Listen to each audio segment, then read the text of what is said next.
पूज्य गुरुदेव भगवान के श्री चरणों में प्रणाम।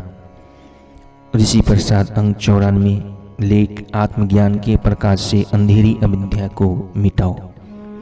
पूज्य बापू जी के सत्संग प्रवचन से।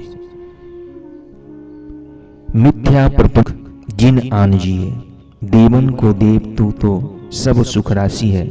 अपने अज्ञान ते जगत सारो तू ही रचा, सबको संहार कर आप अविनाशी है। यह संसार मिथ्या व भ्रम मात्र है, लेकिन अविद्या के कारण सत्य भासता है। नश्वर शरीर में अहम बुद्धि तथा परिवर्तनशील परिस्थिति में सत बुद्धि हो गई, इसलिए दुख एवं क्लेश होता है।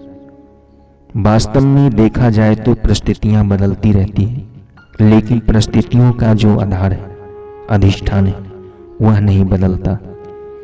बचपन बदल गया, किशोर अवस्था बदल गई, जवानी बदल गई, अब बुढ़ापे ने घेर रखा है, लेकिन यह भी एक दिन बदल जाएगा।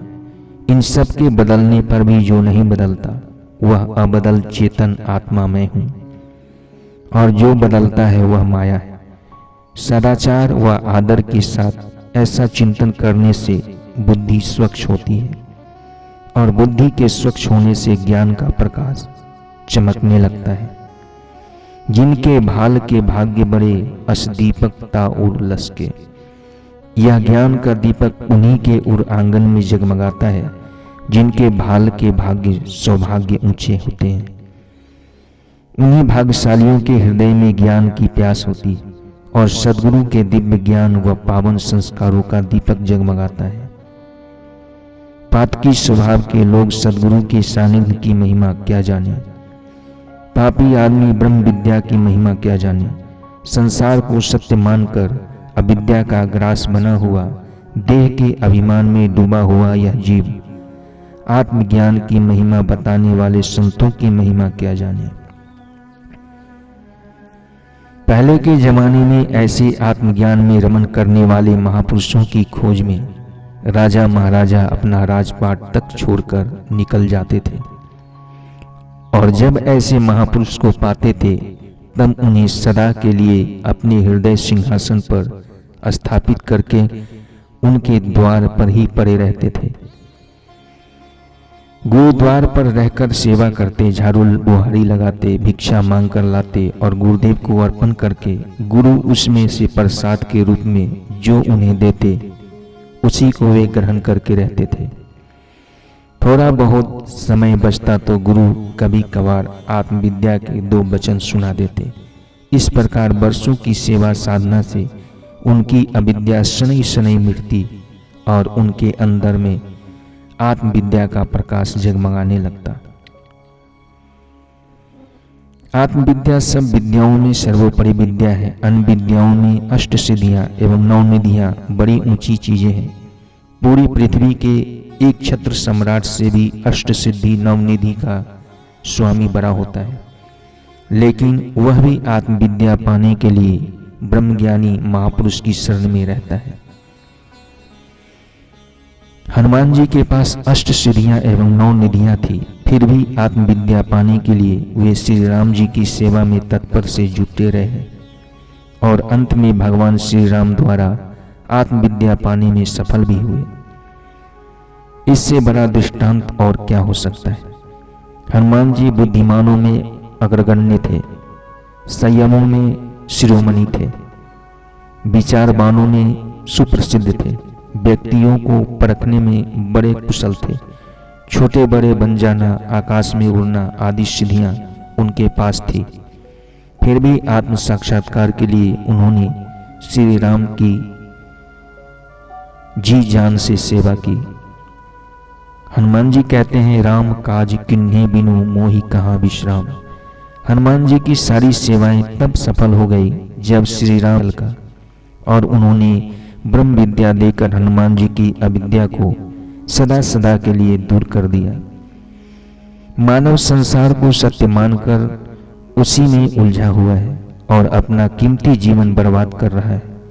जो वास्तव में सत्य है उसी की उसे खबर नहीं है, और जो मिथ्या है उसी को सत्य मानकर उसी में आसक्ति रखकर फंस गया है। जो विद्यमान न हो किंतु विद्यमान की नाई भाषित हो, उसको अविद्या कहते हैं। इस अविद्या से ही असीमता, राग, द्वेष एवं अभिनिवेश पैदा होते हैं। अविद्या ही सब दुखों की जननी है। अविद्या, असीमता, राग, द्वेष और इनको पंच कलेश भी कहते हैं। पर आने से षड विकार भी आ जाते हैं। उत्पत्ति, जन्मना, स्थिति, दिखना, वृद्धि, बढ़ना, रुग्णता, बीमार होना, क्षय, वृद्ध होना और नष्ट होना, ये षड विकार अविद्या के कारण ही अपने में भासते हैं। इन षड विकारों के आते ही अनेक कष्ट भी आ जाते हैं और उन कष्टों को झेलने में ही जीवन पूरा हो जाता है। फिर जन्म होता है एवं वही क्रम शुरू हो जाता है। जिस प्रकार एक नहीं अनेकों जन्मों से जीव इसी श्रृंखला में जन्म मरण के दुष्चक्र में फंसा है। गंगोत्री से लेकर गंगा सागर तक गंगा नदी में जितने रेत के कण होंगे उसे कोई भले ही गिन ले, लेकिन इस अविद्या के कारण यह जीव कितने जन्म भोग कर आया है, इसका अनुमान नहीं लगाया जा सकता। इस जन्म मरण के दुखों से सदा के लिए छूटने का एकमात्र उपाय यही है कि अविद्या को आत्मविद्या से हटाने वाले सत्पुरुषों के अनुभव को अपना अनुभव बनाने के लिए लग जाना चाहिए। जैसे भूख को भोजन से तथा प्यास को पानी से मिटाया जाता है, ऐसे ही अज्ञान को, अंधेरी अविद्या को आत्मज्ञान के प्रकाश से मिटाया जा सकता है। ब्रह्म विद्या के द्वारा अविद्या को हटाने मात्र से आप ईश्वर में लीन हो जाओगे। फिर हवाएं आपके पक्ष में हो बहेगी, ग्रह और नक्षत्रों का झुकाव आपकी ओर होगा, पवित्र लोक मानस आपकी प्रशंसा करेंगे एवं आपके दैविक कार्य में मददगार होगा। बस आप केवल उस अविद्या को मिटाकर आत्मविद्या में जाग जाओ।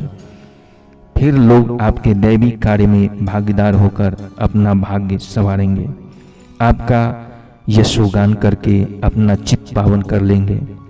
अगर अविद्या हटाकर उस पर ब्रह्म परमात्मा में दो क्षण के लिए भी बैठोगे तो बड़ी से बड़ी आपदा टल जाएगी। जो आत्मदीप का अनुभव नहीं करने देते उसी का नाम अविद्या है। ज्यों ज्यों आप बुराइयों को त्याग कर उन्हें दोबारा न करने का हृदय पूर्वक संकल्प करके ब्रह्म विद्या का आश्रय लेते हैं, ईश्वर के रास्ते पर चलते हैं, त्यों त्यों आपके ऊपर आने वाली मुसीबतें ऐसे टल जाती हैं जैसे कि सूर्य को देखकर रात्रि भाग जाती है। वशिष्ठ जी महाराज कहते हैं, हे राम जी, जिनको संसार में रहकर ही ईश्वर की प्राप्ति करनी हो, उन्हें चाहिए कि वे अपने समय के 3 भाग कर दें। 8 घंटे खाने पीने, सोने, नहाने धोने आदि में लगाए, 8 घंटे आजीविका के लिए लगाए एवं बाकी के 8 घंटे साधना में लगाए। सत्संग, सत्शास्त्र, विचार, संतों की संगति एवं सेवा में लगाएं और शनै शनै अविद्या मिटाने लगे। तब पूरा समय अविद्या मिटाने के अभ्यास में लगा दें। इस प्रकार ब्रह्मज्ञानी सद्गुरु के कृपा प्रसाद को पाकर, आत्मविद्या को पाकर अविद्या के अंधकार से, जगत के मिथ्या प्रपंच से सदा के लिए छूट सकते हैं। हरि ओम। पूज्य गुरुदेव भगवान के श्री चरणों में प्रणाम।